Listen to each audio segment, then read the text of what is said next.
So kana di ang giingon sa Acts of the Apostles chapter 1 verse 12 to 15 nga 120 ka mga tao na diha ang mga apostol na dina ang mahal nga Birheng Maria. Ang ilan ang relihiyon sumala sa kasaysayan Romano Katoliko, dili protestante, dili sulpot.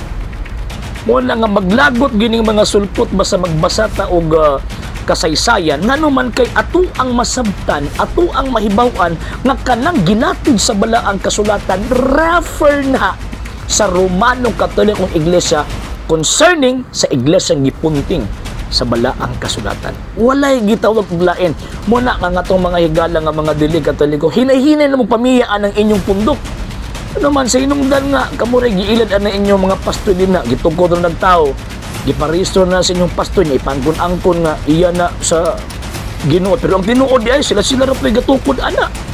Nya pagkahuman syempre wa man sila laing katuyuan kanang giingon ni San Pablo, kanang maong mga tawhana wa mag-alagad kang Kristo kundi nag-alagad lamang sa ilang kaugalingong mga tiyan. Pangitaan ng iglesia nga tawag ining iya ni Kristo at kung di naadiha ang mga apostol. Usa man ang iglesia sumala sa kasaysayan Romano Katoliko.